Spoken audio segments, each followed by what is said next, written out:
Hello दोस्तों, आज हम इस वीडियो में फेडरलिज्म चैप्टर का रिवीजन एक रोचक तरीके से करेंगे। तो चलिए शुरू करते हैं। फेडरलिज्म एक ऐसा सरकारी सिस्टम है जिसमें पावर को एक सेंट्रल अथॉरिटी के बीच डिवाइड किया जाता है और देश के वेरियस कॉन्स्टिट्यूएंट यूनिट्स के बीच। ये वर्टिकल डिवीजन ऑफ पावर अलग अलग लेवल्स ऑफ गवर्नमेंट्स के बीच फेडरलिज्म कहलाता है। फेडरलिज्म मॉडर्न डेमोक्रेसीज में पावर शेयरिंग के मेजर फॉर्म्स में से एक है। फेडरलिज्म के की फीचर्स हैं 2 और more than 2 level of government. अलग अलग लेवल का गवर्नमेंट एक ही नागरिक को गवर्न करते हैं, जहां हर गवर्नमेंट लेवल का अपना जुरिस्डिक्शन होता है specific matters of legislation, taxation और एडमिनिस्ट्रेशन में। Each level of government has own existence and authority which is constitutionally governed होता है। कॉन्स्टिट्यूशन के फंडामेंटल प्रोविजंस को एक तरफ से चेंज नहीं किया जा सकता। ऐसे चेंजेस बोथ लेवल की कंसेंट से होते हैं। कोर्ट्स के पास कॉन्स्टिट्यूशन को इंटरप्रेट करने की पावर होती है।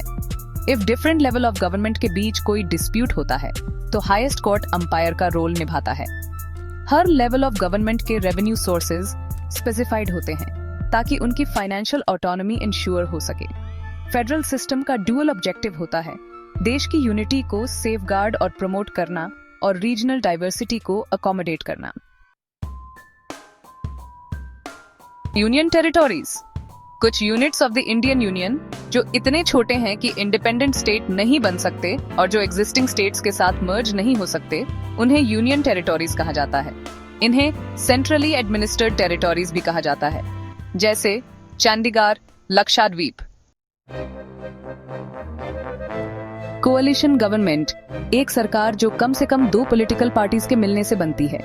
अक्सर कोalition के पार्टनर्स एक पॉलिटिकल अलायंस बनाते हैं और एक कॉमन प्रोग्राम अडॉप्ट करते हैं, जैसे कि national democratic alliance (NDA), United progressive alliance (UPA) और लेफ्ट फ्रंट।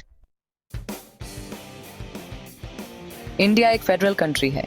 कॉन्स्टिट्यूशन इंडिया को एक यूनियन ऑफ स्टेट्स डिक्लेयर करता है। भले ही फेडरेशन शब्द यूज नहीं किया गया, इंडियन यूनियन फेडरेशन के प्रिंसिपल्स पर बेस्ड है। कॉन्स्टिट्यूशन ने originally 2 tier system of government provide किया था, यूनियन गवर्नमेंट या सेंट्रल गवर्नमेंट जो यूनियन ऑफ इंडिया को रिप्रेजेंट करती है, और स्टेट गवर्नमेंट्स। बाद में एक 3rd tier of federation add किया गया पंचायत्स और म्यूनिसिपैलिटीज के फॉर्म में। जैसे किसी भी फेडरेशन में होता है, ये अलग अलग टियर्स अलग जुरिस्डिक्शन एंजॉय करते हैं। कॉन्स्टिट्यूशन एक 3-fold distribution of legislative powers provide करता है यूनियन गवर्नमेंट और स्टेट गवर्नमेंट के बीच। इसमें 3 लिस्ट्स हैं, यूनियन लिस्ट जिसमें 97 सब्जेक्ट्स हैं, स्टेट लिस्ट जिसमें 66 सब्जेक्ट्स हैं और कंकरेंट लिस्ट जिसमें 47 सब्जेक्ट्स हैं।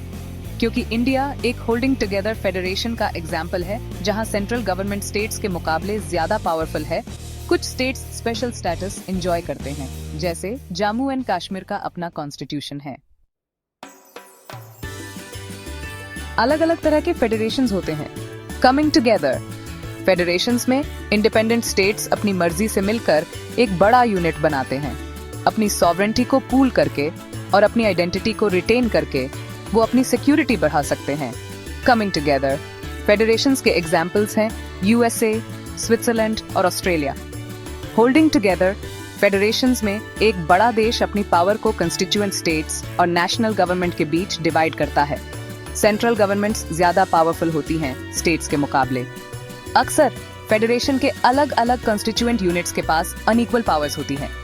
कुछ यूनिट्स को स्पेशल पावर्स दी जाती हैं, जैसे कि इंडिया, स्पेन और बेल्जियम।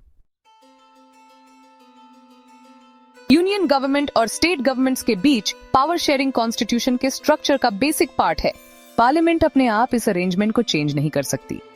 कोई भी चेंज दोनों हाउसेज ऑफ पार्लियामेंट से पहले पास होना चाहिए विद एटलीस्ट 2/3 मेजॉरिटी। उसके बाद ये चेंज एटलीस्ट आधे टोटल स्टेट्स के लेजिस्लेचर से रैटिफाई होना चाहिए। अगर पावर्स के डिवीजन पर कोई डिस्प्यूट होता है तो हाई कोर्ट्स और सुप्रीम कोर्ट डिसीजन लेते हैं। फेडरलिज्म के सक्सेस के रीजंस इंडिया में काफी कॉम्प्रिहेंसिव हैं। पहला रीजन है clearly laid out constitutional provisions जो 3 लिस्ट में पावर्स डिस्ट्रीब्यूट करती हैं, यूनियन लिस्ट, स्टेट लिस्ट और कंकरेंट लिस्ट, यूनियन और स्टेट गवर्नमेंट्स के बीच। दूसरा की फैक्टर है डेमोक्रेटिक पॉलिटिक्स का नेचर हमारे देश में। इसने फेडरलिज्म के स्मूथ फंक्शनिंग को इंश्योर करने में सिग्निफिकेंट रोल प्ले किया है। इसके अलावा लिंग्विस्टिक स्टेट्स का क्रिएशन भी एक क्रूशल स्टेप रहा है। इंडिया के कई पुराने स्टेट्स के बाउंड्रीज चेंज किए गए थे ताकि नए स्टेट्स क्रिएट हो सकें। ये इसलिए किया गया था ताकि जो लोग सेम लैंग्वेज बोलते हैं वो सेम स्टेट में रह सकें। और आखिर में सेंटर स्टेट रिलेशंस का रिस्ट्रक्चरिंग भी सक्सेस में कंट्रीब्यूट किया है। भारत की लैंग्वेज पॉलिसी। हमारे संविधान ने किसी भी एक लैंग्वेज को नेशनल लैंग्वेज का स्टेटस नहीं दिया।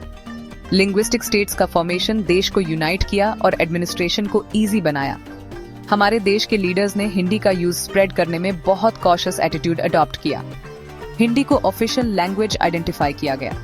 हिंदी के अलावा कॉन्स्टिट्यूशन द्वारा 21 और लैंग्वेजेस को स्केड्यूल्ड लैंग्वेजेस के रूप में रिकॉग्नाइज किया गया है। 1992 में डिसेंट्रलाइजेशन के मेजर स्टेप्स लिए गए थे। अब ये कॉन्स्टिट्यूशनली मैंडेटरी है कि regular elections local government bodies के लिए हों। स्केड्यूल्ड कास्ट्स, स्केड्यूल्ड ट्राइब्स के लिए सीट्स रिजर्व्ड हैं इलेक्टेड बॉडीज में, और अदर बैकवर्ड क्लासेस यानी ओबीसीज के लिए भी कम से कम 1/3 पोजीशंस वुमेन के लिए रिजर्व्ड हैं। पंचायत और म्युनिसिपल इलेक्शंस कंडक्ट करने के लिए स्टेट इलेक्शन कमीशन बनाया गया। स्टेट गवर्नमेंट्स को कुछ पावर्स और रेवेन्यू लोकल गवर्नमेंट बॉडीज के साथ शेयर करना जरूरी है। नए पंचायती राज इंस्टीट्यूशंस का स्ट्रक्चर रूरल लोकल गवर्नमेंट को पंचायती राज के नाम से जाना जाता है। हर गांव या गांवों के ग्रुप में एक ग्राम पंचायत होती है। पंच, प्रेसिडेंट या सरपंच को सीधा सभी गांव के एडल्ट्स द्वारा चुना जाता है और ये डिसीजन मेकिंग बॉडी होती है। पंचायत ग्राम सभा के सुपरविजन में काम करती है जिसमें सभी वोटर्स मेंबर्स होते हैं। लोकल स्ट्रक्चर डिस्ट्रिक्ट लेवल तक जाता है। ग्राम पंचायत का ग्रुप मिलकर पंचायत समिति या ब्लॉक या मंडल बनता है। सभी पंचायत समितिस या मंडल्स मिलकर जिला परिषद बनाते हैं जो इलेक्टेड मेंबर्स से मिलकर बनती है।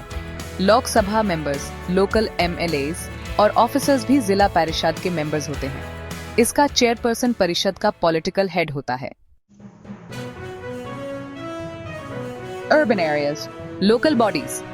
टाउन्स में म्यूनिसिपैलिटीज सेटअप होती हैं। बड़े शहरों को म्यूनिसिपल कॉर्पोरेशंस में कॉन्स्टिट्यूट किया जाता है। दोनों इलेक्टेड बॉडीज द्वारा कंट्रोल किए जाते हैं जो लोगों के रिप्रेजेंटेटिव्स होते हैं। म्यूनिसिपल चेयरपर्सन म्यूनिसिपैलिटी का पॉलिटिकल हेड होता है। म्यूनिसिपल कॉर्पोरेशन का हेड एक ऑफिसर होता है जिसे मेयर कहते हैं। अगर आपको ये वीडियो पसंद आया हो तो कृपया लाइक करें, शेयर करें और सब्सक्राइब करें। धन्यवाद।